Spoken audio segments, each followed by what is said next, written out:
그러면 이제 페이지를 아예 12월 달 20일부터 26일 정도로 펴놓고 미리 살펴보신다라고 생각하시면 될 것 같습니다. 오늘은 여러분 그냥 본문만 읽어주시고 내용은 제가 쭉 정리해서 미리 한번 훑어보기를 하도록 하겠습니다. 빌립보서 저희가 이제 볼 건데요. 매일 성경이 욥기이어서 빌립보서를 진행하는데 욥기는 우리가 인생의 고난과 역경 속에 하나님에 대한 이해와 어떤 내용들이라면 빌립보서는 주제가 명확합니다. 주님 안에 기뻐하라 라는 내용이죠. 근데 주님 안에 기뻐하라는 것을 욥기를 묵상하다 갑자기 기뻐하라는 말을 들으면 좀 어떤 느낌이냐 냉탕 온탕 왔다 갔다 하는 것처럼 갑자기 고난을 얘기하다가 기쁨을 얘기하는 것이 조금 어색할 수도 있지만 사실 욥기를 묵상하기 때문에 이전에 그냥 빌립보서만 묵상할 때와 다르게 빌립보서 말하는 주님 안에 기뻐라는 것이 또 다른 느낌으로 와닿는 것을 경험하게 될 겁니다. 먼저 여러분 빌립보서는 서신서죠. 서신서는 교회들에게 보낸 편지고 신약 성경에서 21권이 서신입니다. 그러니까 복음을 듣고 사도행전의 교회가 세워졌다면 세워진 교회들에게 복음을 살아가기 위해서 그들에게 여러 가지를 권면하고 있다라는 거죠. 그래서 서신서를 묵상하기 전에 드리는 말씀은 이것이 편지라는 것을 염두에 둬야 된다. 그리고 먼저 이 편지의 구조를 파악하고 이 편지를 기록하는 의도를 파악하고 사고의 흐름을 따라갈 필요가 있다라는 겁니다. 자, 그러면 빌립보서에서 제가 보기에 가장 중요한 주제 구절이 있다면 저는 이 본문인 것 같거든요. 제가 읽겠습니다. 빌립보서 3장 1절인데 끝으로 나의 형제들아 주 안에서 기뻐하라. 너희에게 같은 말을 쓰는 것이 내게는 수고로움이 없고 너희에게는 안전하니라. 자, 여기 보면 이 빌립보서는 주 안에 기뻐하라 라는 얘기를 하는데요. 그만큼 기쁨이라는 단어가 많이 나오는 책입니다. 빌립보서는 기쁨의 책이다 라는 거죠. 기쁨이 몇 번이나 등장하냐? 기쁨이 총 16번이나 등장합니다. 기쁨으로 나는 기뻐하고 또한 기뻐하라 기쁨을 위하여. 자, 이렇게 기쁨이 여러 번 등장합니다. 16번이나. 자, 그런데 이 기뻐하라는 것이 이 본문을 보면 우리의 안전과 관련돼 있다고 본문이 얘기하죠. 기뻐하는 것이 너희에게 안전한다. 자, 여기서 안전하다는 것은 어떤 물리적 안전이라 보다는 뭡니까? 기뻐하는 것이 내 영혼을 위험으로부터 지키는 방파제 역할을 한다라는 것 같습니다. 자, 기뻐하라라는 것을 우리가 보면 결국 우리의 신앙을 지키는 길이고 우리 영혼을 지키는 길이다라고 얘기를 하죠. 근데 여러분 기뻐하는 거 쉽지 않습니다. 여러분 최근에 가장 기쁜 순간이 언제였습니까?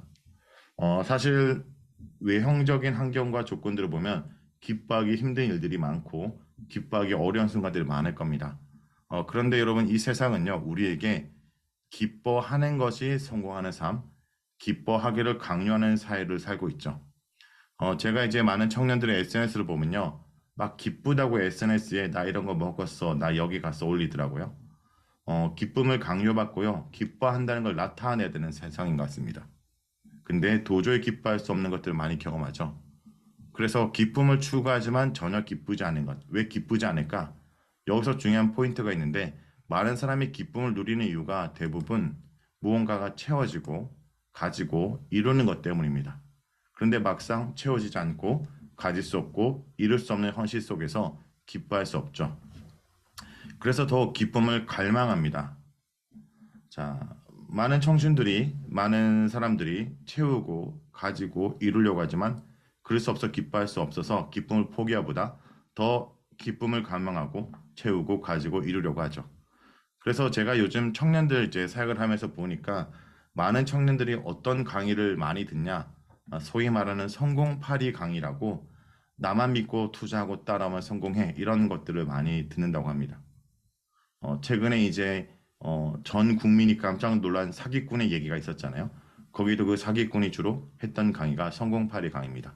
나 따라 투자하고 나에게 투자하면 성공할 수 있어 라는 거죠. 막상 기쁨을 누리는 길을 무언가 채우고 가지는 것을 보기 때문에 성공파리에 흔들리기도 하고 최근에 일본사에서 가장 심각한 문제가 되는 건 뭐냐면요. 한국은 젊은이들이 나름대로 허세를 부리고 뭔가 돈을 얻기 위해서 투자하기에 열심히 한다면 오히려 일본사의 청년들은 돈을 안 쓴답니다.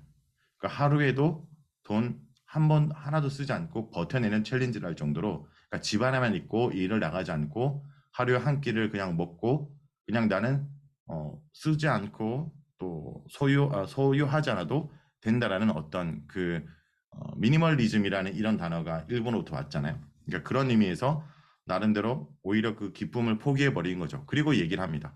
너희들이 기뻐하는 기쁨이 아니라 나는 이렇게 살아도 기쁘다라는 거. 자, 이런 요즘 신조어가 뭐가 있냐? 이 전신승리하다라는 표현이 있어요. 이게 뭐냐면요. 본인에게 불리하거나 나쁜 상황을 좋은 상황이라 왜곡하는 거죠. 그러니까 상황이 좋지 않지만 자기 위안을 삼는 겁니다. 실상은 좋지 않은 상황이지만 좋은 상황이라고 망상을 하는 거죠. 자, 이 전신 승리하다라는 것은 요즘 젊은 사람이 쓰는 신조로 비롯된 것은 아니고 이건 루신이라는 유명한 중국의 소설가가 아큐 경전의 소설에서 이 전신 승리라는 표현을 씁니다. 이 소설의 아큐라는 자가 있는데 성격이 되게 찌질이에요. 못난 사람인데 가다가 불량배한테 맞았어요. 그러면 억울하게 폭력을 당하면 이것을 호소하고 또 정당하게 자기 어떤 그 유린당한 것을 주장해야 되는데 참으면서 얘기하죠. 나를 때린 저 사람은 나의 아들이니까 나는 괜찮다라는 식으로 얘기를 하는 거죠.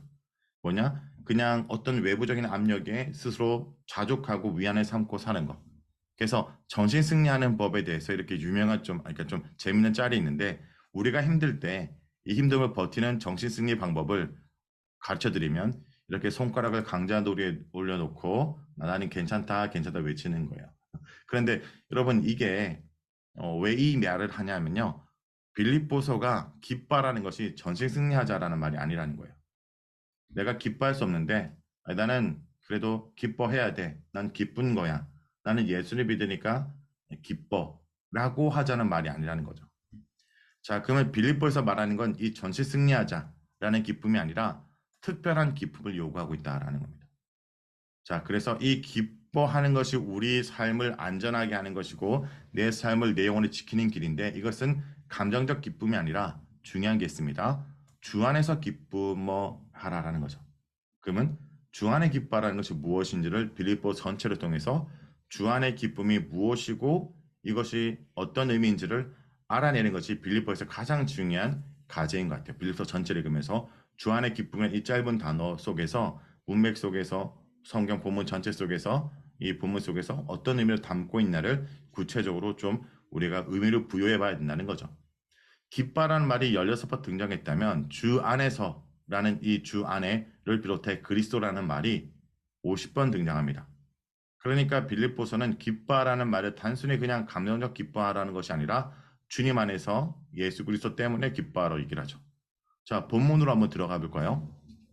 본문 속에 보면 저자는 사도 바울입니다. 사도 바울은 지금 감옥 안에 있어요. 그런데 여전히 기쁘다 얘기합니다. 왜 기쁘냐? 주 안에서 기쁘고 또 복음 때문에 기쁘다. 그래서 기쁨이란 말을 많이 하죠. 그러면 사도 바울이 왜 감옥 안에 있냐? 여러분 먼저 사도 바울이 감옥에 하는 것은 철장 속에 갇힌 건 아니고요. 가택연금의 상태입니다. 그래서 나름대로 가택연금에 대한 상태에서 격리되어 있기 때문에 나중에 보면 이런 사도 바울을 돕기 위해서 빌립보 교회, 오늘 지금 비롯한 성경 본문을 기록한 빌립보 교회에서 에바브리도라는 사람을 파송해서 사도 바울을 돕도록 지금 감금 중인 사도 바울을 돕도록 한 이야기도 있습니다. 자, 그런데 왜 이렇게 감옥에 갔냐? 유대인들이 바울을 고소했다라는 거죠. 고소한 목적은 종교적 이유입니다. 그러니까 유대주의자들은 그리스도로 말미암아 자신들이 새 이스라엘 된다 생각하는데 이제 또 다른 새 이스라엘 된다라고 얘기하는 그리스도로 말미암아 유대주의자는 자신이 아브라함의 자손인 자신들이 새로운 이스라엘이라고 얘기하는데 그리스도로 말미암아 자신들이 새로운 이스라엘이라고 얘기하는 교회를 가만둘 수 없고 핍박하고 여러 가지 고소로 하죠. 근데 고소의 명분은 뭐냐면 이 예수 그리스도를 믿는 자들이 이 땅 가운데 하나님 나라를 세운다라는 의미는 뭐냐? 로마 사람들에게 이 땅에 로마 제국을 반대하는 어떤 혁명이나 쿠데타를 일으킨다라는 누명제로 씌워서 위기에 처했습니다. 그러니까 사도 바울은 어쩌면 지금 로마 황제와 제국을 반대하는 쿠데타를 일으켜 지금 사형에 처할 위기 속에 있는 거죠. 자, 이런 어려움 속에 있을 때 사도 바울이 빌립보서를 쓰는데 이 빌립보서를요 신학자들이 뭐라 얘기하냐? 스완송이다라는 얘기를 합니다. 스완송은 백조의 노래거든요. 네, 왜 스완송이냐? 백조의 노래 중에 보통 스완송이라 얘기하면 백조가 죽기 전에 가장 아름다운 노래를 부른다라고 사람들이 그냥 하는 그런 얘기가 있습니다. 그러면 이것을 보통 누군가의 수완송이라면 누군가의 죽기 전에 쓴 유작, 가장 뛰어난 아름다운 노래 이렇게 표현한다는 거죠. 빌립보서는 사실 사도 바울이 죽기 전에 기록한 글은 아닙니다. 죽음을 앞두고 쓴 글이죠. 그렇지만 이 감옥 안에 있을 때 그에 썼던 빌립보서를 깃발을 말을 외치는 그의 글을 스완송, 가장 아름다운 노래라라고 얘기를 한다랍니다. 자, 그리고 지금 이 빌립보서를 듣고 있는 빌립보 교회 성도들, 그들이 사는 지역과 연결해야 빌립보에서 사도 바울이 하는 메시지나 이런 어조를 잘 이해할 수 있는데, 빌립보 지역이 어떤 지역이냐? 빌립보 지역은요, 로마 식민지로 퇴역한 로마 군인들이 많이 거주했습니다. 자, 그래서 빌립보는 로마가 아니지만 로마 시민들이 살기 때문에 로마가 되었다라는 거죠. 작은 로마라고 불릴 정도로 로마 시민권을 가진 자들이 많아서 로마 사람이란 특권 의식을 가지고 있었다. 그래서 사도 바울은 이제 어떻게 연결하냐? 로마가 아닌 곳에 로마 사람이 삶으로 그것이 로마가 되었다면 너희가 사는 곳이 이 땅이지만 저 하늘나라 소속인 하늘 시민들이 이곳에 삶으로 말미암아 그것이 하늘나라가 되어야 된다라는 것을 얘기를 하는 거죠. 그래서 빌립보 성도들에게 이 빌립본 지역이 로마가 된 것처럼 로마가 아님에도 불구하고 너희가 하늘나라 소속이니까 너희가 사는 것이 너희로 인해 하나님 나라로 살아야 된다. 그래서 이 하나님 나라 백성으로 살아가는 것을 1장에서는 이런 표현을 씁니다. 복음에 합당하게 생활하라. 그리고 나중에는 하늘 시민권을 가진 자로서 살라라는 겁니다. 그 부분도 기억하시고 장별로 볼 때 다시 한번 다루겠습니다. 자, 그러면 본문을 볼 때 기쁨이란 주제로 빌립보서를 이렇게 크게 네 장을 네 단어로 나눌 수 있습니다. 제가 묵상하면서 좀 요약을 해서 이렇게 단락을 나눈 것은 1장은 고난 중의 기쁨을 얘기한다라고 볼 수 있고요. 2장은 섬김 중의 기쁨, 3장은 믿음 중의 기쁨, 4장은 나눔 중의 기쁨을 얘기한다라고 볼 수 있습니다. 이게 어떻게 흘러가는지 전체적으로 한 장 한 장 보면서 한번 이어가 보겠습니다. 먼저 고난 중의 기쁨을 이야기하는 본문이 우리가 빌립보서 매일 성경 12월 21일과 22일 본문입니다. 이 본문들을 보면 고난 중의 기쁨은 먼저 사도 바울이 자신은 감옥에 있지만 뭡니까? 감옥에 있어도 지금 복음에 참여하는 성도들로 기뻐한다. 자기는 감옥에 있지만 감옥 밖에 있는 그들이 복음에 합당해 사니까 내가 참 기쁘다. 그리고 자신이 감옥에 갇힌 것이 오히려 그들이 위축되지 않고 더 담대하게 복음을 전하는 기회가 되니까 내가 감옥에 있지만 너희들로 인해서 복음이 더 확장해서 기쁘다. 그러면서 하는 말이 뭡니까? 복음에 합당해 살라라는 얘기를 합니다. 자, 빌립보서 1장 나누지 않으셔도 됩니다. 그냥 본문만 한번 읽어주시면 좋을 것 같은데요. 김록 권사님 먼저 1장을 좀 읽어주실까요? 그 매일 성경을 보면서 읽으셔도 되고 제가 띄워준 걸 읽으셔도 됩니다. 제법 긴 본문이긴 한데. 예. 그리스도 예수의 종 바울과 디모데는 그리스도 안에서 빌립보에 사는 모든 성도와 또한 감독들과 집사들에게 편지하노니 하나님 우리 아버지와 주 예수 그리스도부터 은혜와 평강이 너에게 있을지어다. 내가 너희를 생각할 때마다 나의 하나님께 감사하며 간구할 때마다 너희 무리를 위하여 기쁨으로 항상 간구함은 너희가 첫날부터 이제까지 복음을 위한 일에 참여하고 있기 때문이라. 너희 안에서 착한 일을 시작하신 이가 그리스도 예수의 날까지 이르실 줄을 우리가 확신하노라. 내가 너희 무리를 위하여 이와 같이 생각하는 것이 마땅하니 이는 너희가 내 마음에 있음이며 나의 맹인과 복음을 변명함과 확증하면 너희가 다 나와 함께 은혜에 참여한 자가 됨이라. 내가 예수 그리스도의 심장으로 너희 무리를 얼마나 사모하는지 하나님이 내 증인이시니라.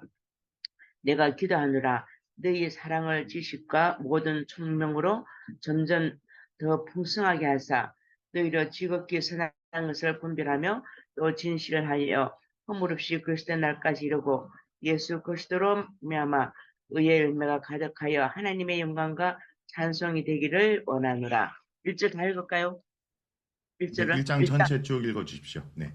형제들아 내가 당한 일이 도리어 복음 전파의 전질이 된 줄을 너희가 알기를 원하노라.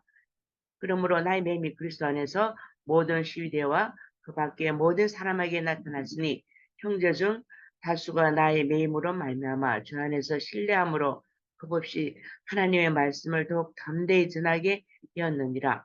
어떤 이들은 투기와 분쟁으로 어떤 이들은 착한 뜻으로 그리스도를 전파하나니 예, 이들은 내가 복음을 변증하기 위하여 세우심을 받은 줄 알고 사랑을 하나 그들은 나의 맹과 괴로움을 더하게 할 줄로 생각하여 순수하지 못하게 다툼으로 그리스도를 전파하느니라.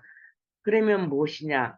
그 치레로 하나 참으로 하나 모든 방도로 하든지 전파되는 것은 그리스도이로서 그리스도니 이로써 나는 기뻐하고 또한 기뻐하리라.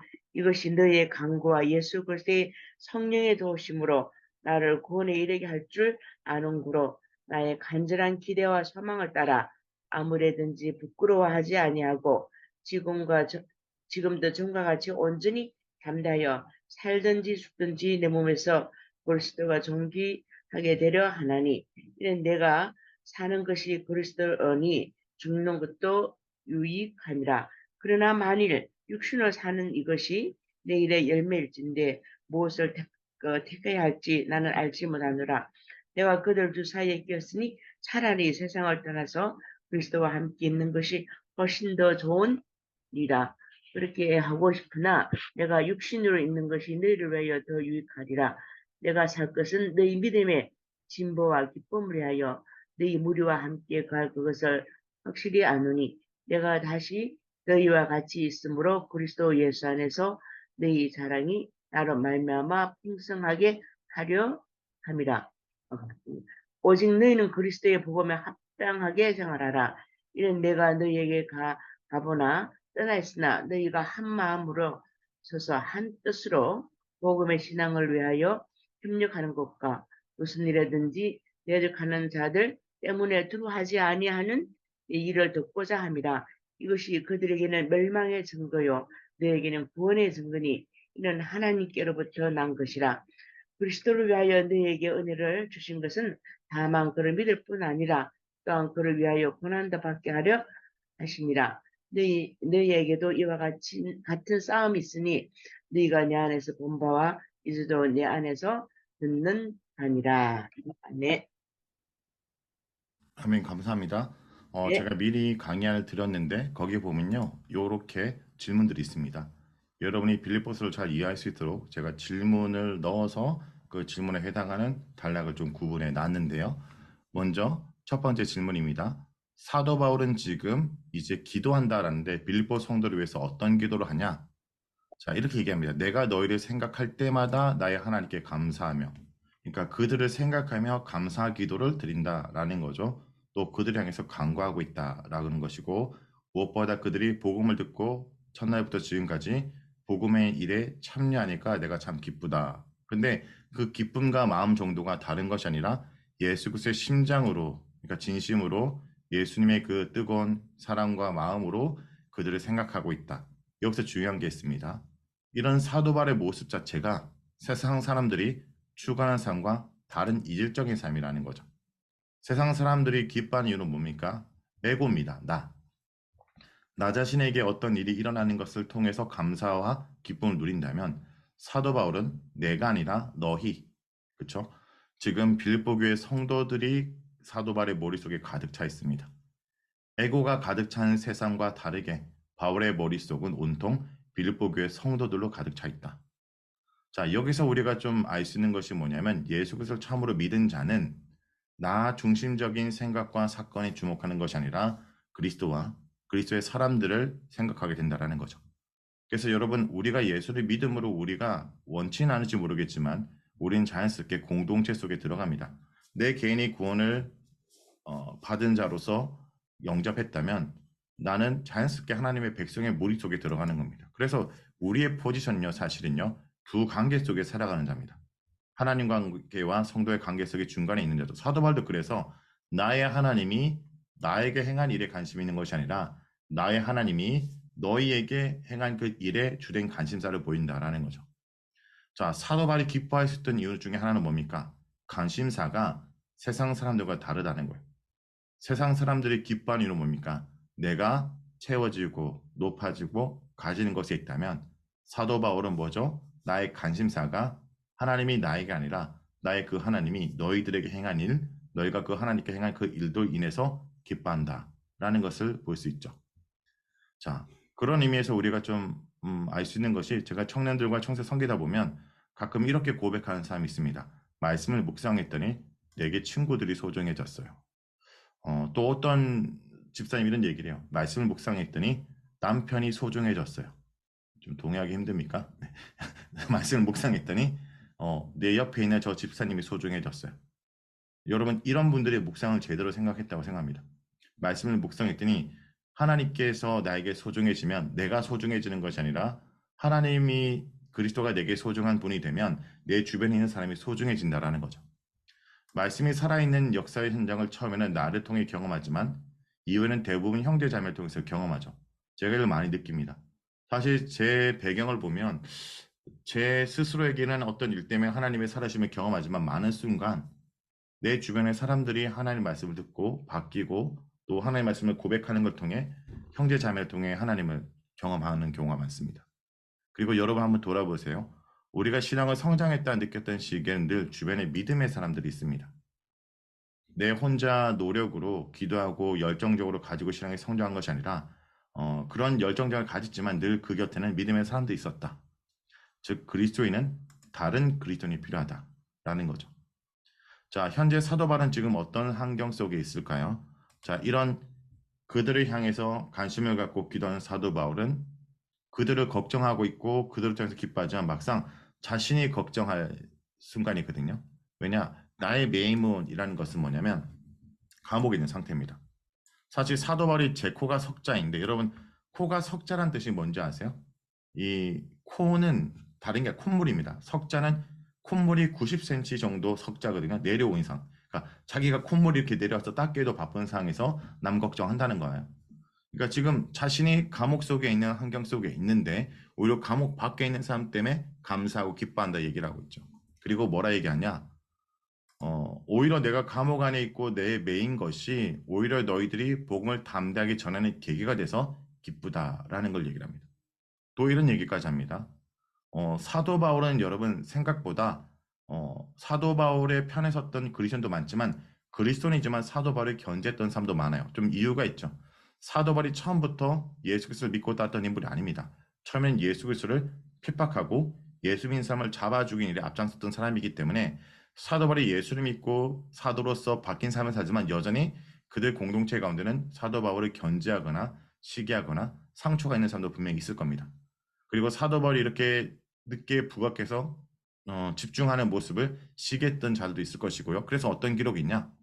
자, 그들은 나의 괴로움에 괴로움을 더할 줄 알고 그러니까 사도 바울이 감옥에 갔지만 오히려 사도 바울을 시기하고 질투하는 마음으로 순사하지 못하게 다툼으로 그리스도를 전파한 일도 있다라는 거죠. 근데 사도 바울은 나중에 뭐라 얘기냐? 이 또한 내가 기쁘다 얘기합니다. 그러니까 사도 바울의 관점은 뭡니까? 사람들이 나를 얼마나 인정해 주는 것이 아니냐? 그리스도가 전파되는 것으로 기뻐한다는 거죠. 나는 비록에 감옥 갇혔지만 복음은 갇히지 않았다는 것이 기쁨의 이유다라는 겁니다. 사도 바울이 기뻐할 수 있는 이유는 뭡니까? 삶의 이유가 달랐기 때문이다라는 거죠. 그래서 사도 바울은요, 자신을 어떻게 받아들이냐? 이렇게 얘기를 해요. 전파되는 것이 그리스도니 나는 기쁘고 또한 기쁘다.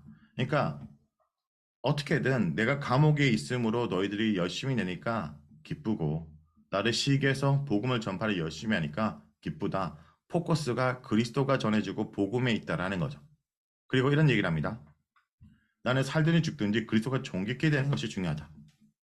그리고 어떤 얘기를 하냐? 내가 육신에 있는 것이 너희를 위해서 더 유익하다. 무슨 얘기냐면 사도 바울이 지금 죽어도 사도 바울 입장에서 지금 죽어도 하나님 나라 곁에 가니까 괜찮습니다.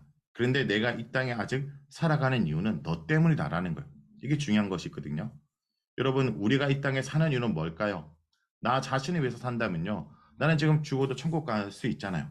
근데 내가 이렇게 신앙생활하는 것은 내 주변에 있는 하나님의 사람들, 아직 신앙이 연약한 지체 형제들이 있기 때문입니다.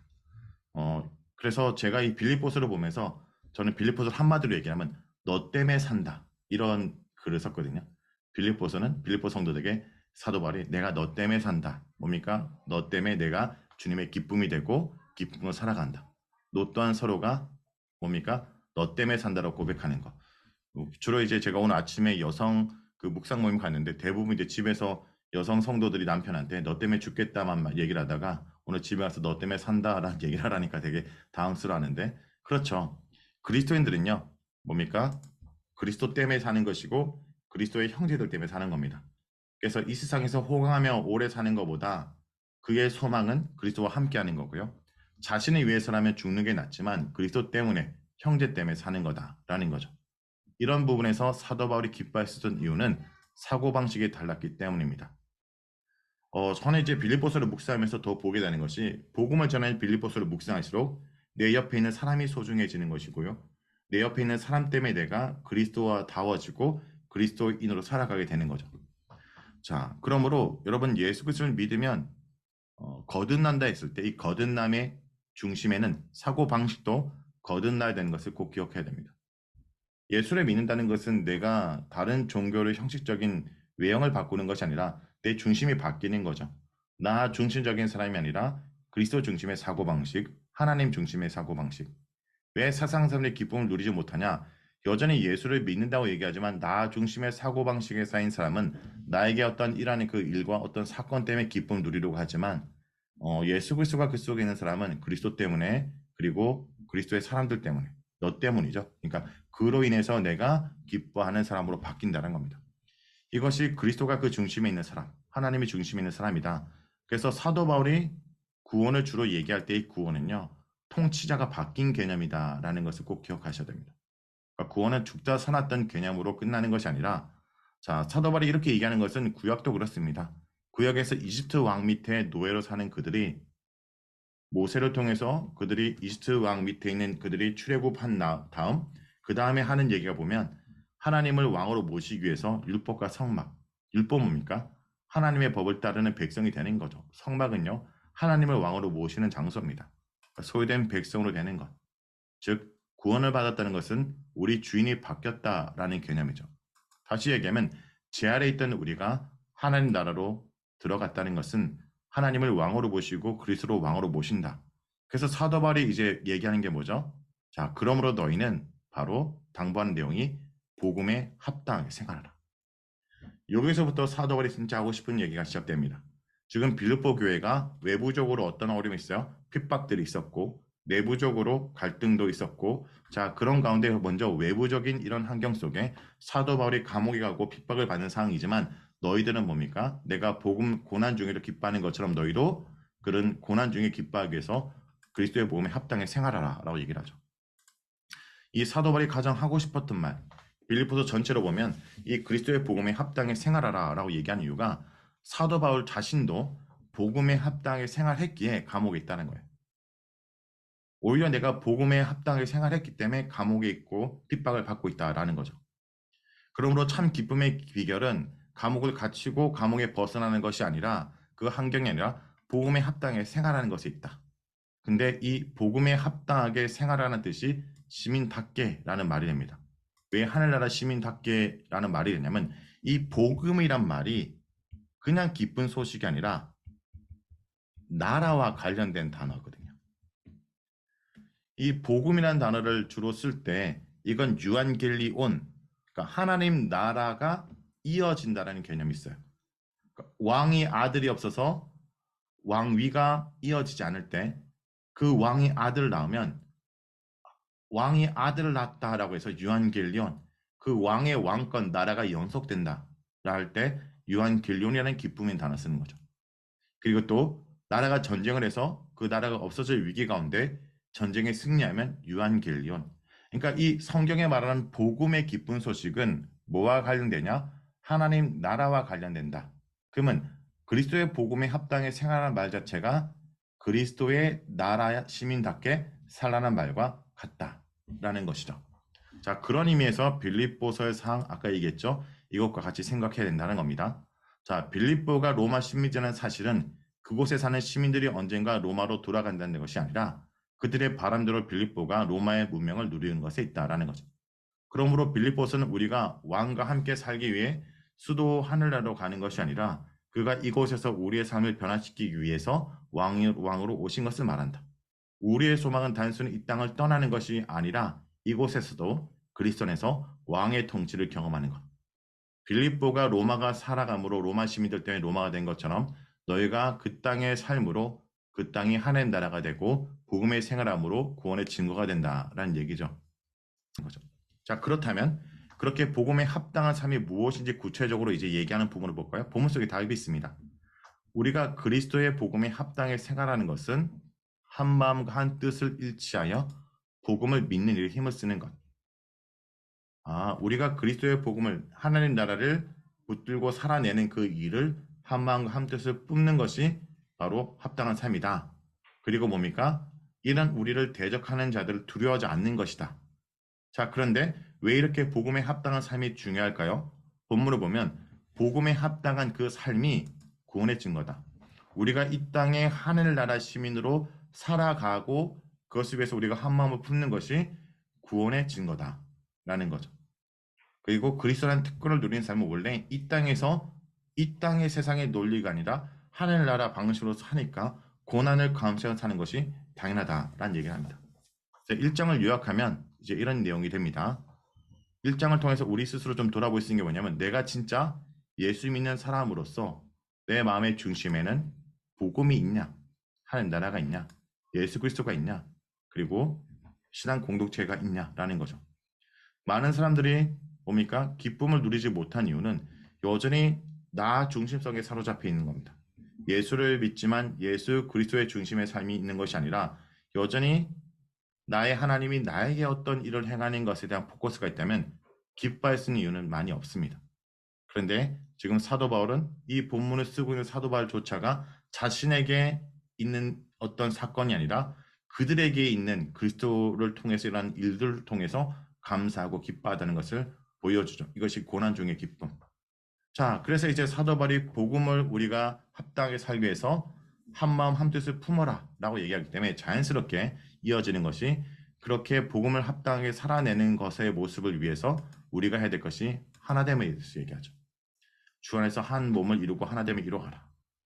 그리고 그것이 복음에 합당한 모습이고 그러기 위해서 뭡니까? 한 마음을 푸는다라는 것은 여러분 세상 사람들은 쉽게 더 화합합니다. 왜요? 어떤 이권과 목적이 같으면 적도 동침합니다.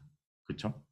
근데 우리는 그런 어떤 이권과 어떤 유익이 아니라 그리스도의 마음을 품어서 하나 돼야 된다라는 얘기를 하고 있죠. 그리고 구원을 이루라라는 얘기를 합니다. 여기서 구원을 이루라는 것을 우리가 오해하면 안 된다는 것이 성경에서는 예수 그리스도를 믿음으로 이미 구원을 받았습니다. 그러면 이 본문에서 구원을 이루라는 건 뭐냐면 그렇게 구원받은 성도들이 뭡니까? 완전한 삶을 통해 한 개인이 도덕적 인격체가 되란 말이 아니라 구원받은 성도가 하나님을 닮아가는 신앙 공동체를 만들어 가라라는 뜻입니다.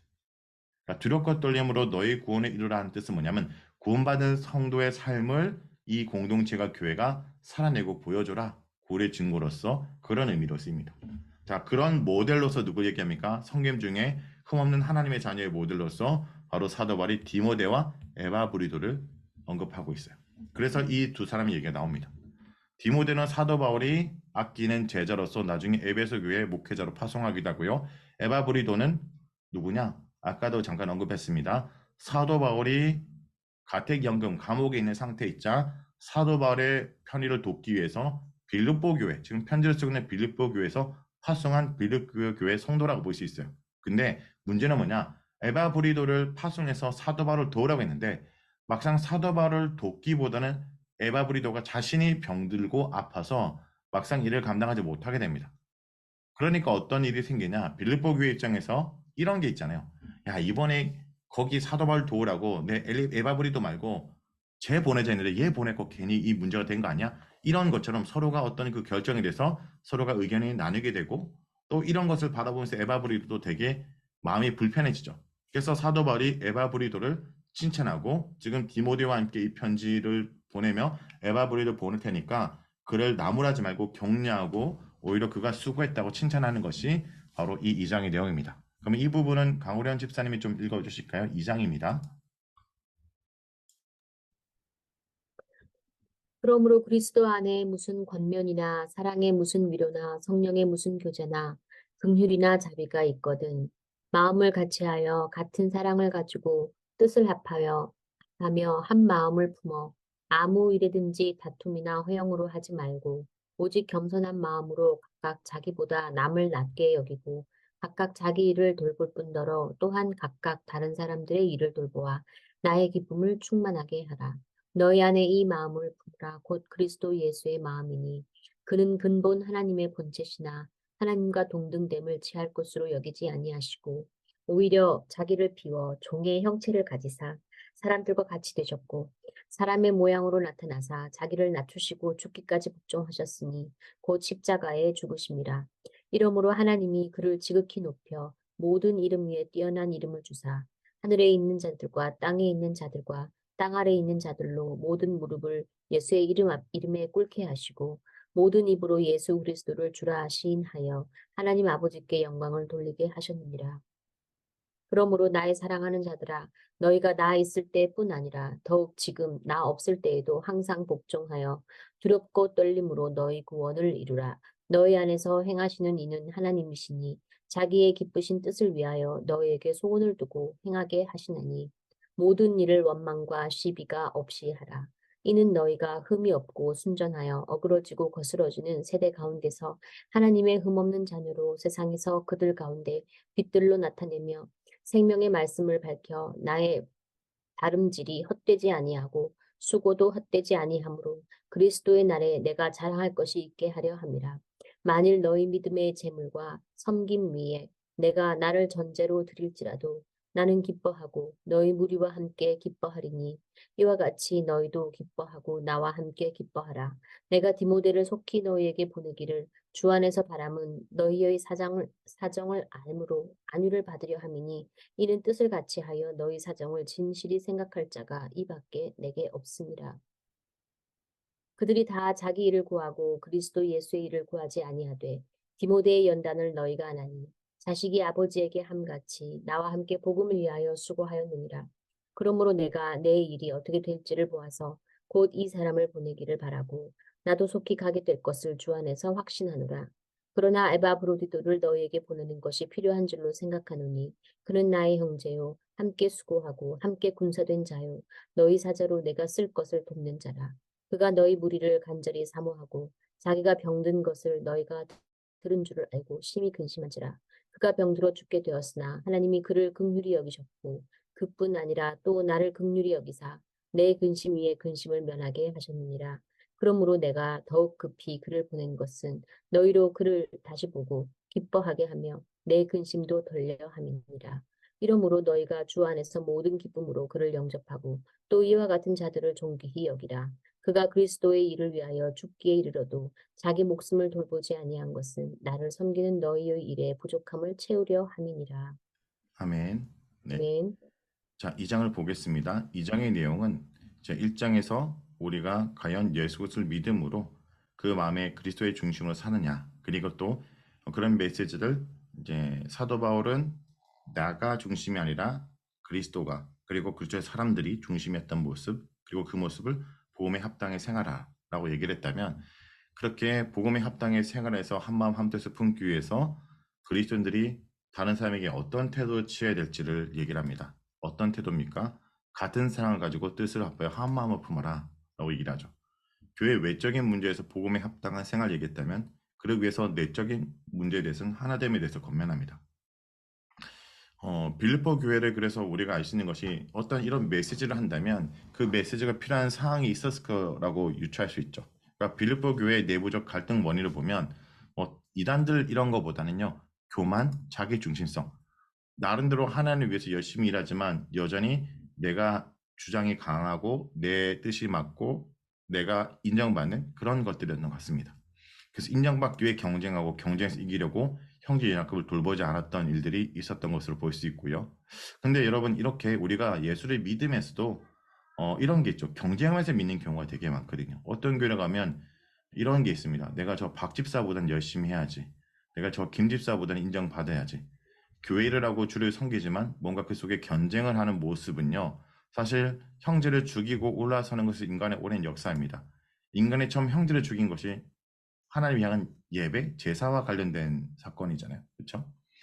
자, 근데 제가 보니까 참 이제 최근에 이제 한국 교회도 그렇지만 한인 교회들 보고 여러 교회를 보면 느낀 게 뭐냐면, 가장 무서운 싸움은 뭐냐면요, 그리스도인들이 싸울 때 되게 무섭더라고요. 믿는 사람들이 싸울 때 정말 십자가에 죽기까지 싸우더라고. 그러니까 이런 부분들에 대해서 뭡니까? 우리가 이런 한 마음을 푼다는 거 쉽지 않기 때문에 꼭 얘기하는 것이 이런 한 마음은 어떤 이권과 목적과 우리가 인정받기 위한 것이 아니라 그리스도의 마음을 품어야 된다고 얘기합니다. 근데 이 그리스도의 마음이 어떤 의미입니까? 여러분 보세요. 그리스도의 마음은요. 세상 사람들이 누리는 기쁨과 정반대입니다. 그리스도의 마음 뭡니까? 비우는 거고 낮추는 거고 버리는 거다. 자, 우리가 과연 그리스도가 중심에 있는 사람으로 조금이라도 비우고 있는지, 낮추고 있는지, 버리고 있는지. 세상의 기쁨을 누리는 방식은 뭐죠? 채우는 겁니다. 올라서는 거고요. 차지하는 거죠. 좀 더 채우고, 좀 더 높이 올라서고, 좀 더 차지하는 것이 세상의 기쁨을 누리는 방식이라면 그리스도의 마음을 품은 사람들은 뭡니까? 비우고, 낮추고, 버리는 것. 그러니까 여기서 정말 그 마음에 그리스도가 중심에 있는지 없는지를 볼 수 있는 거죠. 그래서 우리가 열심히 사는 동기가 다르다는 겁니다. 예수 그리스도를 마음에 품느냐라고 볼 수 있죠. 그래서 저는 다른 것이 아니라 정말 저 사람이 예수를 믿고 있냐는 것은 저 사람이 얼마나 열심히 해서 공동체와 교회가 어떤 보이는 성과를 내냐가 아니라 중요한 그 순간 공동체가 분열되고 다투는 그 순간 그 사람이 정말 비울 수 있는가? 자기를 낮출 수 있는가? 내려놓을 수 있는가? 여기서 진짜 그 사람이 예수 믿는지 아닌지가 분별되거든요. 결정적 순간에 정말 예수가 그리스도인 사람은 비우고 낮추고 내려놓는다. 왜? 그리스도가 그 속에 있는 자이기 때문이라는 거죠. 근데 많은 경우 우리가 신앙생활을 하고 열심히 사는 그 이유를 예수께서의 마음을 품고 열심히 하는 게 아니라 여전히 나 중심성, 나의 어떤 열심, 누군가에 대한 경쟁을 품고 열심히 산다라는 걸 볼 수 있습니다. 최근에 이제 조금 유행했던, 그러니까 미국 사회에서 많은 한인들과 또 요즘 그 한인에 대한 한국 사람에 대한 관심이 많아서 넷플릭스라는 아시죠? 넷플릭스에서 이 비프라는 드라마가 되게 유행했거든요. 여러분, 비프가 영어로 뭔지 아시죠? 우리 영어 선생님들도 계시는데 이게 고기잖아요, 고기. 소고기죠. 근데 이 비프란 이 드라마 단어가 보면 화내는 사람들, 한국말로는 썩난 사람들이라는 제목으로 이 드라마가 됩니다. 근데 왜 그러냐? 이제 비프라는 것은 소고기를 의미하지만 이게 수고로 내가 너한테 비프가 있다, 누군가에서 내가 비프가 있다는 것이 원한이 있다, 너를 향한 어떤 분노가 있다라는 수고적 표현이라는 거죠. 자, 그래서 이것을 이중적으로 쓰는 거죠. 이런 고기가 어떤 우리의 삶의 에너지와 동력을 쓰는 것처럼 뭡니까? 그러니까 우리가 열심히 사는 동력을 누군가를 향한 분노, 경쟁, 화를 품고 열심히 화내는 것. 그리고 그것을 열심히 화내는 것을 내 삶의 동력 삼는 것. 이 드라마를 보면 이 두 주인공이 서로를 막 죽일 듯이 물어뜯으면서 막 웃습니다. 서로가 서로에게 화를 내고 막 복수를 하는데 막 즐거워해요. 이런 부분들을 보면서 좀 뭔가요? 이게 미국이란 어떤 이 사이에서 한인들이 어떤 경쟁과 서로 대한 어떤 원한과 분노로 뭔가 열심히 사는 아시안들을 좀 나타내는 그런 모습들도 있다라는 거죠.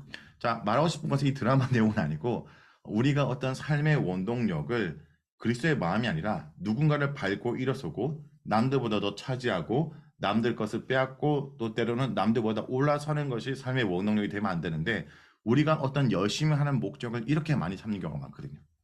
제가 보니까 청소년 부서 이제 어머니 중에 이런 분들 계시더라고요. 가끔 제가 성기다 보면 야, 저 이 집사 아들보단 네가 잘해야 돼. 정신 똑바로 차려. 이런 거 있잖아요.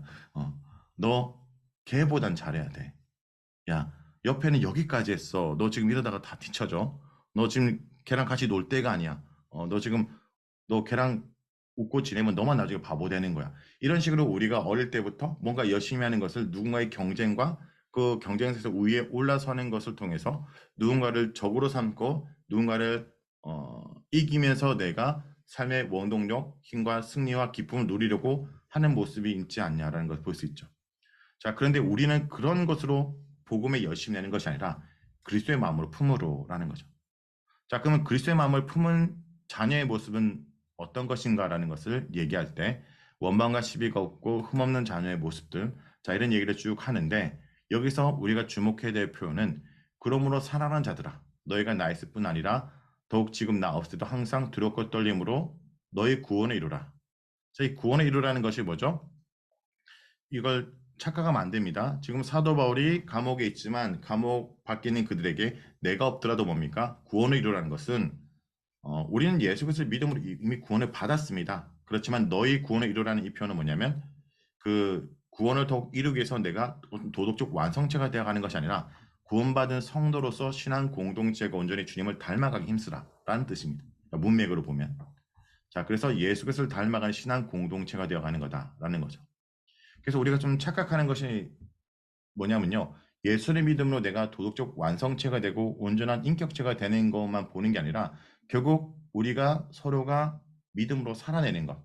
우리 가정이 신앙 공동체가 되고 우리 교회가 신앙 공동체로 그리스도를 닮아가는 공동체가 되는 게 포커스를 주는 거죠. 어떤 한 사람이 그리스도의 이 구원을 어떤 스스로 이룬다는 개념을 갖고 기도원에 들어가서 몇십 년 동안 뭔가 돌을 닦고 나오는 게 기독교가 아니잖아요. 그렇죠? 어떤 사람이 기도원에서 10년 동안 기도하고 성경 봐서 돌을 닦고 나와서 내가 구원을 이루었다. 이게 아닙니다. 이미 우리는 구원받은 성도입니다. 예수 그리스도를 믿고 예수 그리스도 이미 구원은 이루어졌습니다.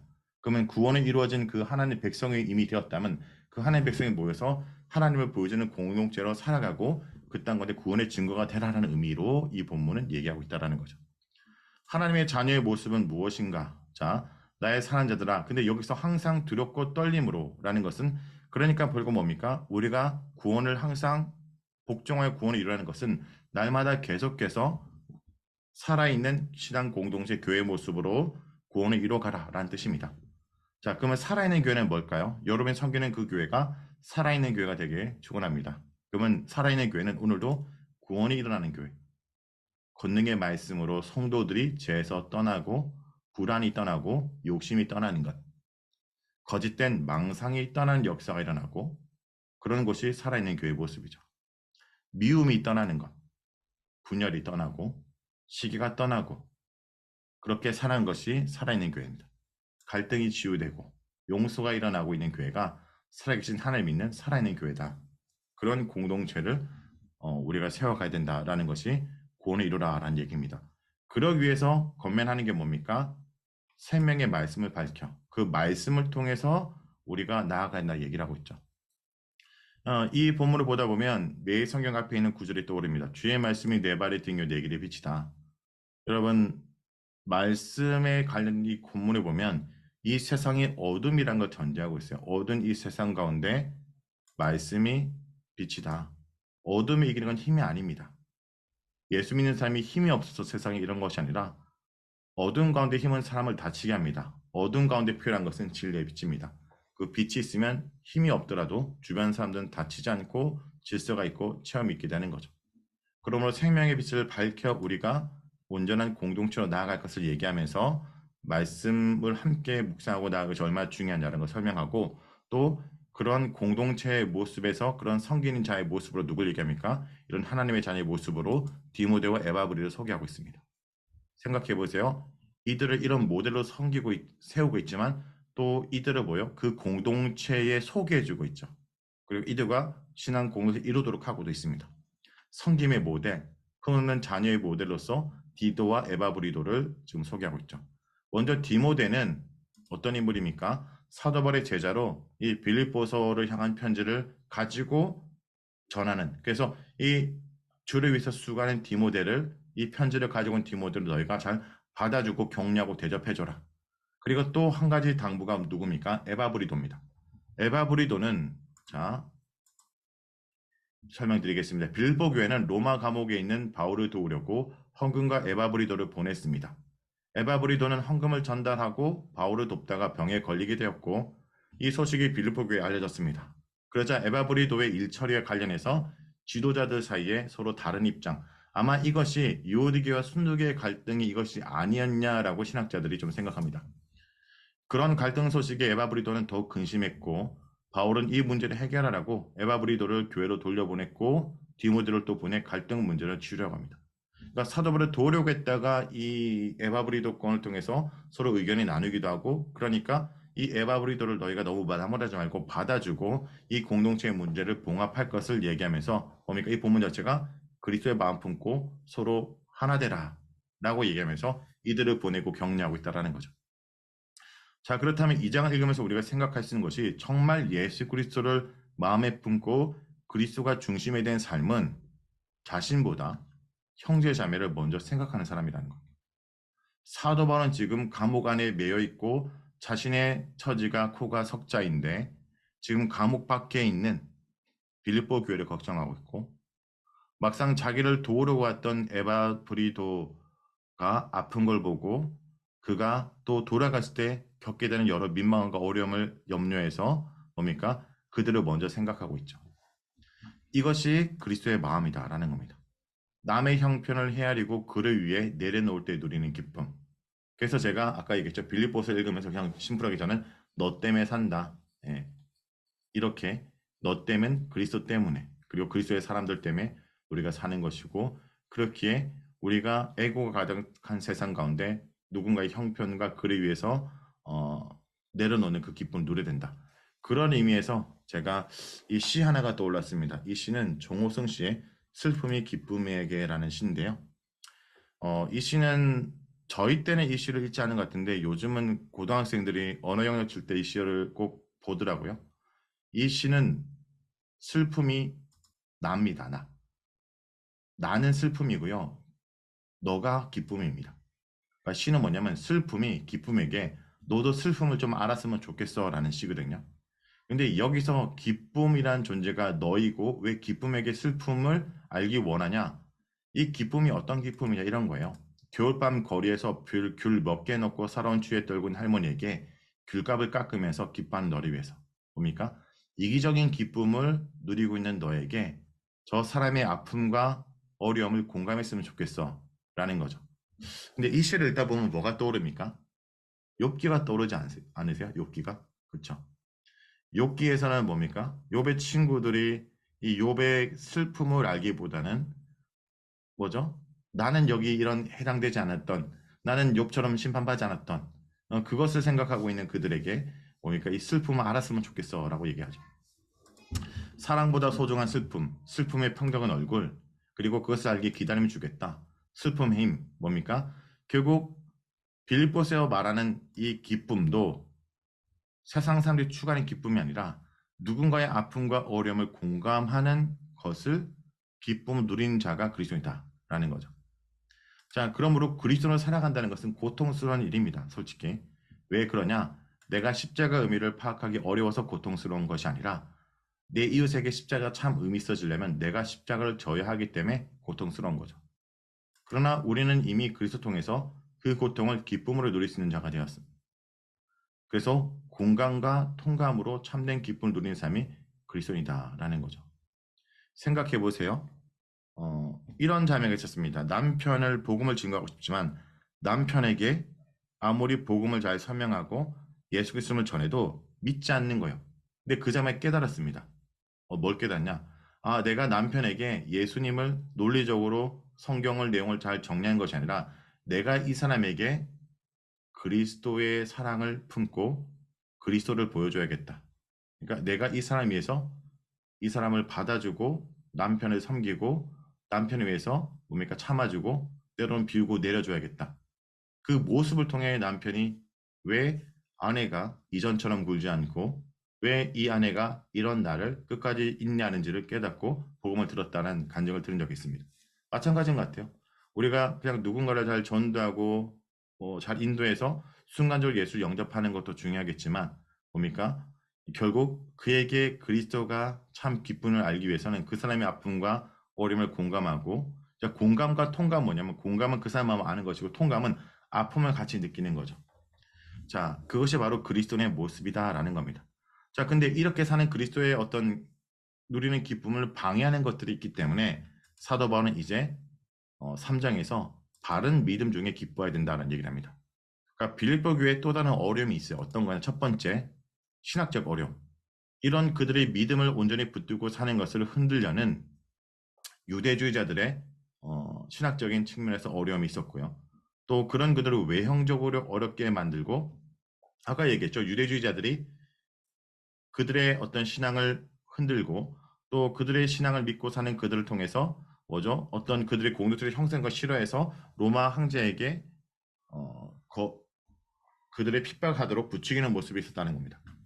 그래서 그런 그들에게 바른 믿음의 기쁨을 얘기하기 위해서 다시 한번 오직 그리스도를 믿음으로 의롭게 됨을 강조하면서 너희 그 믿음을 온전히 붙들고 경주로 완주하라. 그리고 믿음의 본을 따르라. 이건 뭐냐면 율법주의자처럼 자기를 드러내는 것이 아니라 그리스도를 따라 고통받는 고난받는 삶을 감당하며 감옥 안에 갇힌 사도 바울과 믿음의 선지처럼 너희가 그렇게 하라라는 겁니다.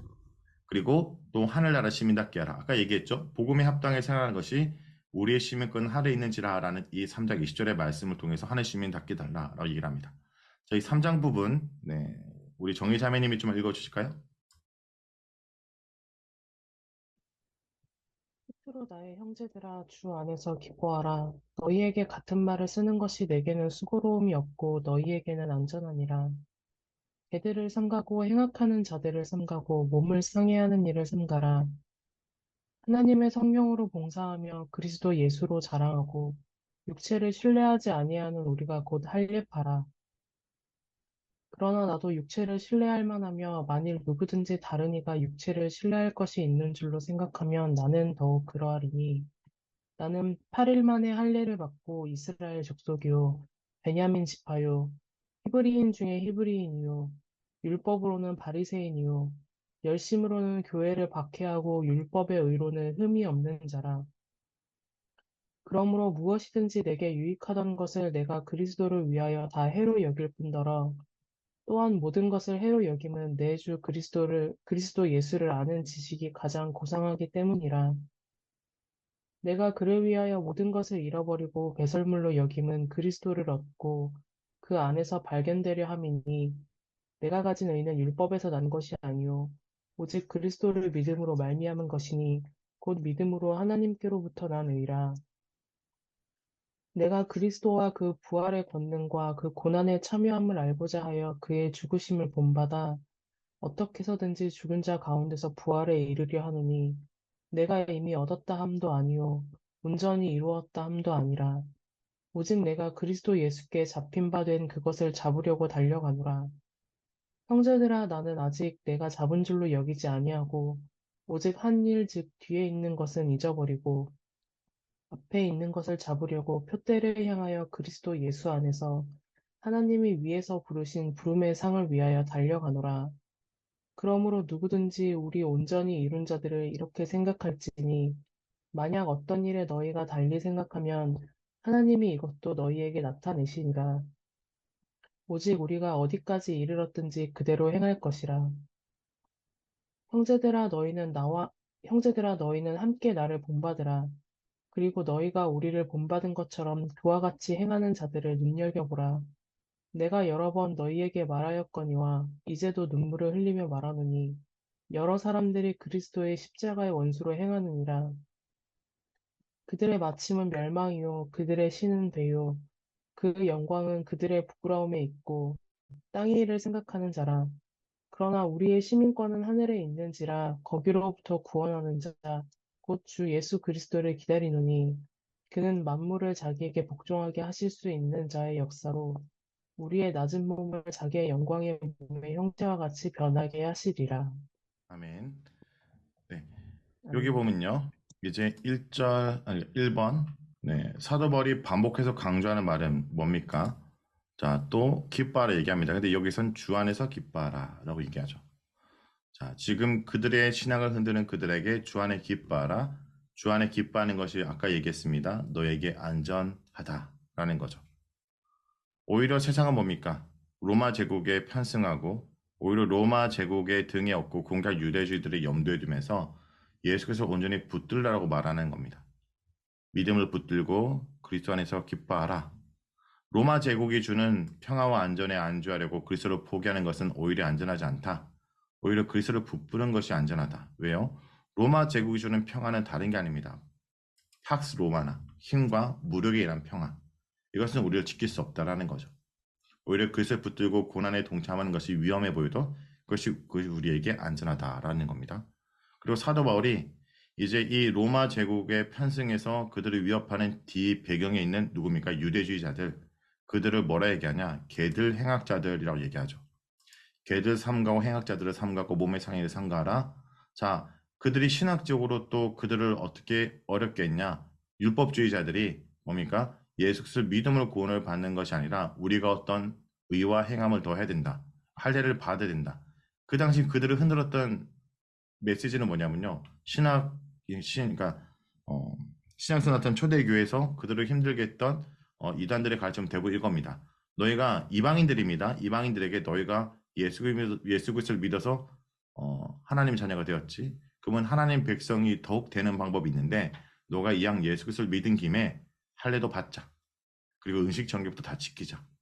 구약에는 율법을 다 문자 그대로 다 지키자. 그러면 너희가 진짜 제대로 된 하나님 백성이 될 수 있다라는 겁니다. 여러분 이것이 맞는 말일까요? 틀린 말이죠. 왜요? 그렇게 그 말이 맞다면 예수님이 하신 그 일은 불완전한 일이 된 겁니다.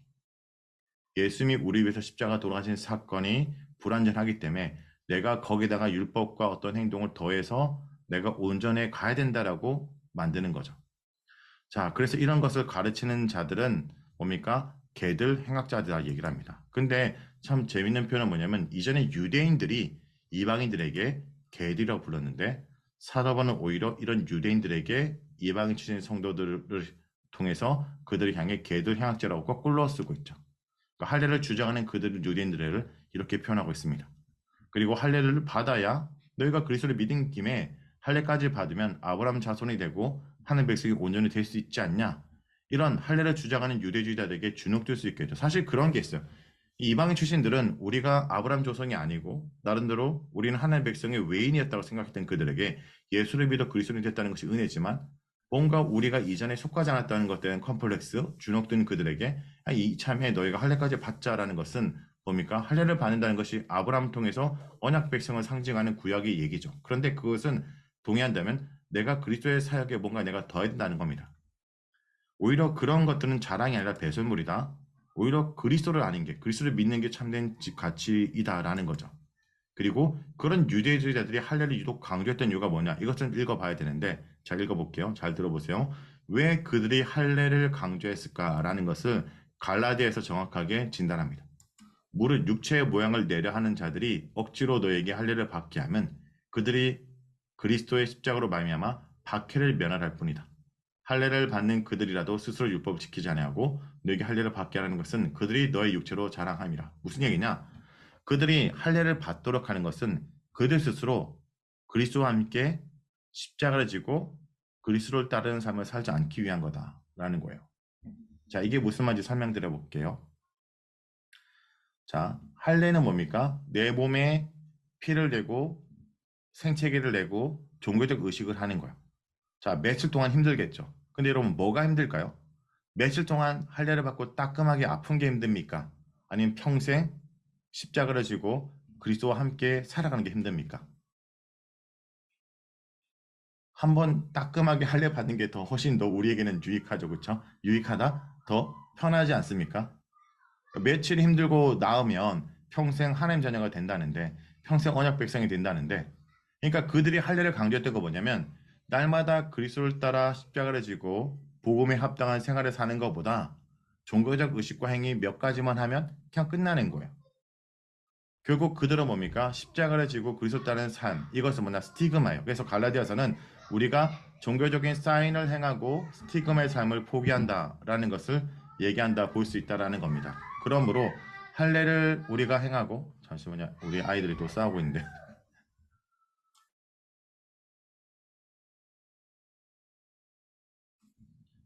네. 죄송합니다. 네. 이 본문 자체가 우리가 주목해야 될 게 뭐냐면 이렇게 그리스도의 모양을 내는 이들은 정작 뭡니까? 율법을 안 지킨 자들이라고 얘기를 하고 있어요. 그러니까 그들이 율법을 강조하지만 율법에 보이는 몇 가지만 행하고 그것으로 뭡니까? 우리가 하는 백성이 되었다라고 하는 것들이 정작 율법을 안 지키는 아이들이다. 율법 아이들이 안 지키는 자들이다라는 거죠. 자, 그래서 이들을 향해서 지금 말하고 있습니다. 그리고 사실 여러분 뭐가 참 그리스도의 삶일까? 이렇게 할례를 받고 종교적 몇 가지 지키는 거 이건 쉬운 겁니다. 진짜 어려운 건 날마다 그리스도 따라 사는 거죠. 그것이 세상 속에 어떻게 보입니까? 바보로 보이는 거죠. 그리스도 안에 있으면 세상의 질서와 가치가 정복되고 세상과 다른 삶을 사니까 세상에서 보면 바보스러운 모습입니다. 그리고 예수의 선택이 바보스러운 모습처럼 우리는 비춰질 수 있죠. 그래서 한상시의 글에 보면 바보 예수란 책에 이런 글이 있습니다. 예수 따르미들은 그러니까 예수를 그리스도 따르는 그리스도인들은 예수님의 바보스러운 모습에 주목해야 된다. 예수님을 따르는 이들이 세상에서 바보가 되는 이유는 분명하다. 이 땅의 질서와 가치를 거스러 살기 때문에 형실의 톱령과 지혜의 논리를 거절하고 하늘 질서와 뜻을 따르는 이들은 이 땅의 바보로 살기로 자처한 사람들이다.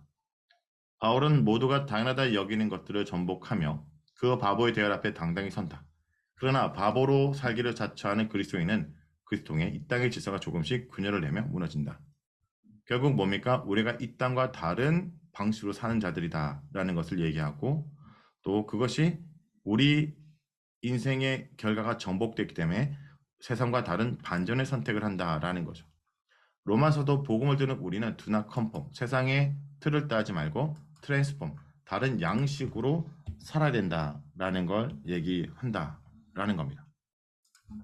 자, 이어서 좀 보면요. 자, 그래서 사도 바울이 우리가 힘써야 될 게 뭐냐? 오히려 그러므로 우리는 고난을 피하려고 할 일을 받고 또 로마에 편승하지 말고 고난에 참여하라 얘기를 합니다. 고난에 참여함을 알고자 하여 그의 죽으심을 본받아 표대를 향하여 그리스도 예수 안에서 하나님 부르신 그 부름의 상을 달려가라 라고 얘기를 하고 있죠. 자, 여기서 사도 바울이 이걸 얘기할 때 우리의 정체성은 그리스도의 부활과 권능과 고난에 참여하는 것. 그래서 그리스도의 부활과 능력과 고난을 언급하고 이어 그것을 따른 바울의 죽음과 부활을 얘기를 합니다. 즉 그리스도가 죽고 부활했다면 우리 또한 뭡니까? 이전의 그 세상 제약된 삶에 대해서 죽고 새로운 부활의 삶을 살아가고 바라봐야 된다. 그러니까 그리스도와 연합하고 사는 삶. 이전의 내 과거의 삶에 대한 죽고 그리스도를 향해서 주를 향해서 그리스도의 형제를 향해서 살아있는 삶. 죽고 산다라는 거죠. 그리고 그것을 표대를 향하여라고 얘기합니다. 표대를 향하여 부르심의 상을 위해 달려간다. 날마다 죽고 날마다 주를 위해 살아가는 삶. 그러므로 신앙생활은 정체됨이 아니라 전진함.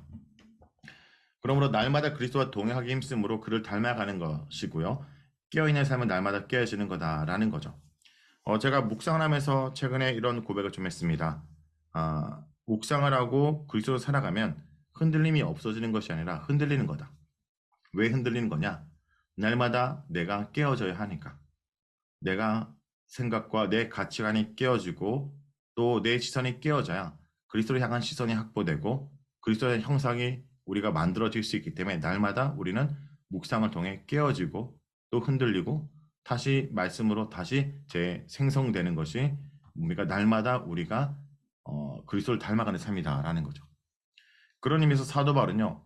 그런 유대인들이 아니라 자신을 본받으라 얘기를 합니다.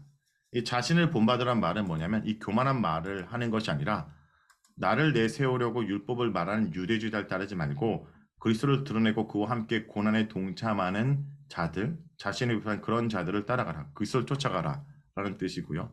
그런 삶은 뭡니까? 결국 우리가 이 땅에 하늘 시민권을 가진 자로 살아가기 때문에 그 나라의 법과 말씀을 보고 익히고 살아야 된다라는 거죠. 자, 이렇게 이제 얘기를 하는데 좀 이 본문을 보면서 이런 생각을 좀 해보게 됩니다. 어떤 생각이냐면요. 우리가 이렇게 말씀을 붙들고 살아가라고 했을 때 과연 말씀을 붙들고 그것을 닮아가고 힘쓰고 표들을 한다는 것이 나의 노력으로 가능할까? 우리가 경험한 것을 말씀을 묵상하고 말씀을 살려가지만 늘 넘어지고 낭망하잖아요. 표대를 향해 나아가라고 얘기하지만 늘 그 표대를 향해 나가는 삶은 알겠지만 그것에 다다르지 못하고 말씀에 부족한 것을 느낍니다. 자, 그것에 대한 대답을 우리가 신명기와 로마서에서 좀 찾아야 되는데 자, 우리가 날마다 그리스도를 닮아가라지만 넘어지고 연약한 우리에 대해서 로마서는 뭐라 얘기하냐 이렇게 얘기를 합니다. 그러면 무엇을 말하냐? 말씀이 내게 가까워 내 입에 있으며 내 말 있다 하였으니 곧 우리가 전파하는 믿음의 말씀이라. 내가 만일 내 입으로 예수를 주로 시인하며 또 하나님께서 그를 죽은 자 가운데 살리신 것을 내 마음 믿음은 구원을 받으리라. 자, 이 말은 신명기의 말씀을 가져다가 얘기해요. 로마서가. 그럼 신명기의 말씀은 뭐냐면요. 이겁니다. 신명기에서 하나님이 가나안 땅에 사는 이스라엘 백성들에게 그 땅에 살려면 이렇게 저렇게 살라는 수많은 명령을 합니다. 여러분, 근데 그 땅에 살기도 전에 수많은 명령을 주면 이런 생각이 들겠죠. 내가 과연 이 말씀을 다 지켜 행할 수 있을까? 다 행할 수 있을까? 라는 그들에게 하나님이 이런 얘기를 합니다. 오직 말씀이 내게 가까워서 내 입에 있으며 내 마음에 있은즉 내가 이를 행할 수 있다. 이게 무슨 말일까? 자, 이 본문이 이런 거예요. 말씀을 순종하기 어렵다는 우리에게 하나님의 처방은 말씀을 가까이 하라이다. 말씀이 어렵다, 말씀이 멀다는 우리에게 하나님은 말씀이 하늘에 있는 것도 아니고 말씀이 바다 밖에 있는 것도 아니라고 하신다. 말씀이 어렵다고 말하면 말씀을 멀리한 자는 그의 삶이 말씀에서 멀어진다. 그러나 말씀을 가까이한 자는 말씀에 가까워진다. 라는 거죠. 자, 이 말을 이제 신명기의 말을 로마서가 어떤 식으로 해석하는지 좀 보여드릴게요. 자, 먼저 신명기를 정리하면 이런 내용입니다. 신명기에서는 하나님이 명령하신 말씀을 지켜 행하는 것이 어렵지 않다, 멀지 않다 말한다. 그래서 말씀이 가까이 있으니 말씀을 가까이 하면 이걸 행할 수 있다 말한다. 그러나 이것은 말씀이 온전히 행한다는 것이 나의 부단한 노력과 고행의 결과가 아니라 말씀을 이루시는 하나님의 열심으로 누리되는 결과로 말한다. 이것을 이제 사도 바울은 신약 본문인 로마서에서 이것을 예수님과 연결시킵니다. 자, 이게 뭐냐면요. 신앙생활은 말씀을 온전히 내가 지켜 행함으로 완전체가 되어가는 고행이 아니다. 그럴 수 없는 자에게, 그런 깜냥도 안 되는 자에게 그리스도 안에서 엎드려 사는 것이다. 신앙생활은 날마다 은혜와 긍휼을 바라며 예수 그리스도 앞에서 엎어지는 것이고 예수 그리스도 안에서 약함과 악함과 아픔과 고통과 슬픔과 좌절로 호소하며 나뒹는 것. 그러니까 주님 앞에 엎어지는 것. 주님 앞에 약함을 고백하고 나의 악함을 고백하고 아픔과 고통과 슬픔과 좌절을 호소하면서 나뒹구는 것. 근데 이것이 빌립보서는 뭐랍니까? 이것이 주를 위해서 주님 앞에서 엎어진 이것이 주 안에 기뻐하라는 겁니다. 자, 그러면 여기서 한 가지 이미지가 떠오르는 게 뭐냐면요. 여러분, 욥기의 욥의 모습이 빌립보서로 보면 주 안에 기뻐하는 모습이 아닙니까? 하나님 앞에서 엎드려지는 거, 엎어지는 거, 자신의 약함을 고백하고 자신의 악함, 그리고 아픔, 고통, 슬픔, 한계를 고백하는 거, 호소하고 나뒹구는 거, 이게 주 안에 기뻐하는 모습이죠. 우리 신앙생활도 마찬가지입니다. 말씀을 묵상할수록 내가 좀 의로워지고 나아지는 것처럼 느끼는 게 아니라 오히려 부족하고 죄인인 걸 처절히 느끼죠. 근데 신앙생활은 그래서 말씀밖에 없고, 그래서 주님 은혜밖에 없고, 그래서 주님 한 분밖에 없다고 고백해지는 것. 말씀 앞에 계속 나의 모질함과 부족함이 드러나서 주님 앞에 엎어지는 것, 엎드려지는 것. 이게 주 안의 기쁨이라고 빌립보서는 얘기하고 있다라는 거죠. 자, 그런 자로 이 땅에 살아갈 때 우리가 그래도 서로가 하늘 공동에 살기 위해서 나눔종의 기쁨, 하늘 시민권을 가진 자들로서 나눔종의 기쁨을 얘기합니다. 그런 하늘나라 시민 공동체의 삶을 다시 한번 당부하는데 보겠습니다. 교회 문제 중에 이제 디테일하게 문제를 지적하는데 그게 뭐냐면 유오디아와 순두계의 갈등을 언급하면서 한마음 품고 주 안에 간용하라. 그리고 사도 바울이 이제 편지니까 마무리에 그들에서 건면하고 자신에 대해서도 얘기하면서 어떤 형편인데 나는 자족하게 배웠다. 능력 준전에서 내가 모든 걸 할 수 있다. 라는 얘기를 하고요. 그 다음에 감사 편지. 에바브리드 편에 내가 준 것을 받음으로 풍족하니 이거 뭐냐면 사도 바울이 지원했던 그 헌금 너무 감사하다. 얘기와 함께 그들을 축복하고 마무리합니다. 자, 빌립보서 4장의 마무리 부분을 보면 사도 바울이 빌립보 교회에서 무엇을 당부합니까? 이건 읽지 않고 시간 관계상 제가 바로 넘어갈게요. 사도 바울은 빌립보 교회를 위해서 무엇을 당부합니까? 자, 첫 번째, 지금 교회가 서로 갈등하고 있습니다. 그 갈등의 원인이 아마 사도 바울을 잘 돕기 위해서 그러니까 에바브리를 보냈지만 그들의 어떤 예상과 다르게 일이 전개되기 때문에 서로가 좀 다투고 일의 책임을 묻는 상황들이 있었던 것 같아요. 그래서 빌립보 교회 성도들에게 일치와 연합을 촉구합니다. 그리고 공동체를 분열하는 헌신은 있을 수 없다. 헌신은 뭡니까? 주를 위해 헌신하는 것인데 그것은 그리스도의 마음을 품는 거니까 뭡니까? 우리가 의견에 맞지 않고 갈등할 때 서로가 비우고 내려놓고 뭡니까? 또 낮추고 이걸 강조하죠.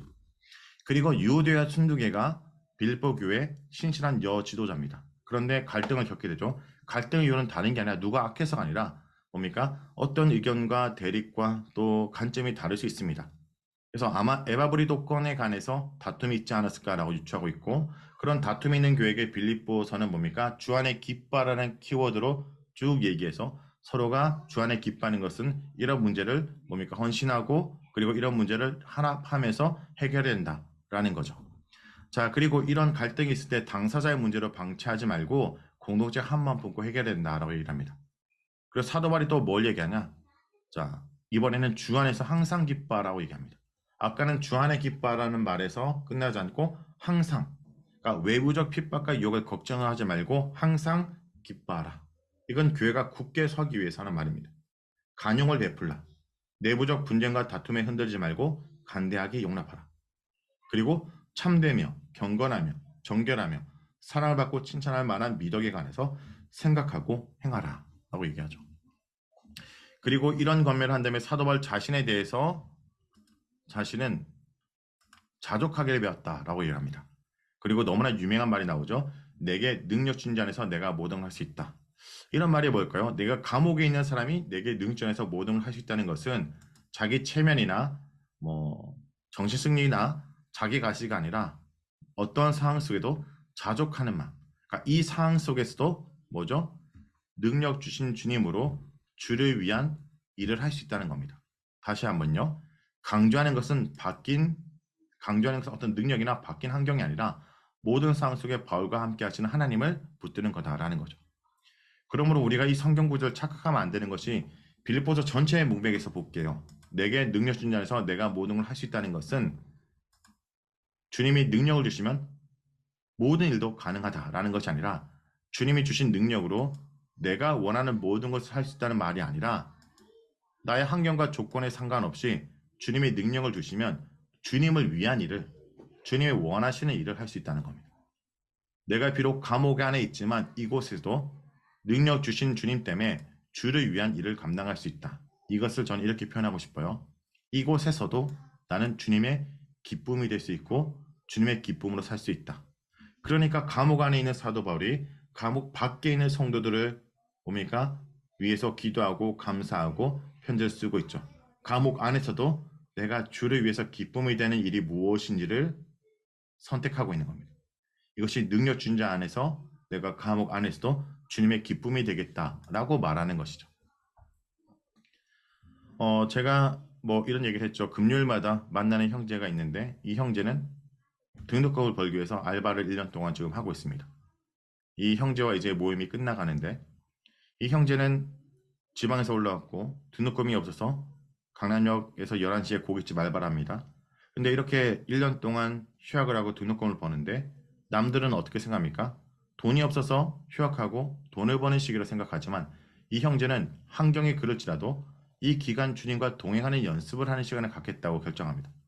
그래서 어떻게 하냐? 이 친구는 강남역에 9시에 와서 커피숍에서 스스로 말씀을 묵상하고 기도합니다.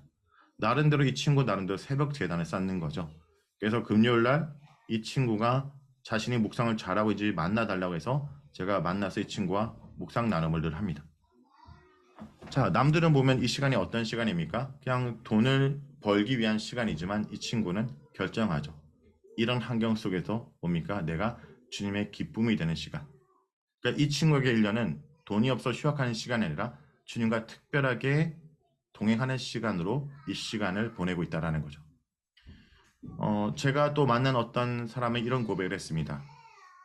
빌립보를 묵상하면 도저히 기뻐할 수 없습니다. 어떻게 기뻐합니까? 우리 가정이 이렇게 서로가 다투고 있고 우리 교회가 이렇게 분열하고 있는데 내가 어떻게 기뻐합니까? 그런데 빌립보서 묵상이 들어가고 빌립보서를 끝날 때쯤 이렇게 고백합니다. 빌립보서는요. 이런 환경 속에도 기쁨을 한 감정을 가지라는 뜻이 아니라 이런 환경 속에 너라도 기쁨이 되라는 뜻이군요. 내가 우리 교회에 우리 가정에 기쁨이 되겠습니다. 내 환경과 조건이 이래도 나는 주님 안에 기쁨이 되는 그곳 가운데 주의 기쁨이 되는 선택을 하겠습니다. 라는 고백을 하는 거죠. 이것이 사도 바울이 지금 빌립보 성도에게 자신을 통해서 전달하고 싶은 그 복음에 합당한 삶은 주님의 기쁨이 되라라는 뜻이죠. 그리고 사도 바울이 이제 자신을 위해서 주님 안에 기뻐한 삶을 살 수 있도록 협력하고 있고 또 지금 후원했던 이 빌립교에게 편지를 전하면서 마무리합니다. 자, 읽어드릴게요. 그러나 너희가 내 괴로움에 함께 참여했으니 잘하였도다. 빌립보 사람들아 너희도 알거니와 복음의 시초에 내가 마게도냐를 떠날 때 주고받는 데 일에 참여한 교회가 너희 외에 아무것도 없느니라. 데살로니가에 있을 때에도 너희가 한 번뿐 아니라 두 번이나 나 있을 것을 보내었도다. 그리스도 예수 안에 있는 성도에게 각각 문안하라. 나와 함께 있는 형제들이 너희에게 문안하고 모든 성도들이 너희에게 문안하되 특히 가이사의 집 사람 중 맺히니라. 주 예수 그리스도의 은혜가 너희 심령에 있을지어다. 자, 이거 뭐냐면 지속적인 후원에 대한 감사 인사입니다. 그리고 사도 바울은 축복하고 문안합니다. 이 빌립보에서 사도 바울이 주님 안에 기쁨을 살아가기 위해서 또 그들에게 주님 안에 기쁨이 되라는 권면을 하면서 뭡니까? 축복하고 문안하는 거죠. 제가 이제 빌립보서를 왜 올 한 해 마지막 묵상 모임을 했냐? 여기 이제 이번 달에 오신 정의자매도 있지만 나름대로 1년 동안 또 많게는 2년 넘게 또 오랜 기간 묵상하는 여러분을 제가 보면서 저의 참 기쁨은 여러분이 주님 안에 든든히 서가는 것이 저의 기쁨이다라는 고백을 드리고 싶어요. 그렇죠? 저의 감사는 제게 어떤 일이 일어나는 것이 아니라 여러분이 말씀을 붙들고 살아가고 그 속에 하나님을 경험하는 것이 제가 하나님께 감사의 기도가 되는 거죠. 이게 사도 바울의 고백인 것처럼 이것이 저의 고백이고요. 그래서 제가 이런 좀 멘트를 하고 싶습니다. 제 인생에 여러분을 만나는 것이 저에게 가장 큰 자랑거리가 되도록 주님이 여러분을 축복해 주기를 간절히 기도합니다. 그래서 주님이 여러분을 축복함으로 말미암아 제가 여러분을 알았다는 것이 제 인생의 가장 큰 자랑거리, 내세움이 되도록 하는 것. 이것이 사도 바울의 고백이고 제가 여러분을 향한 고백입니다.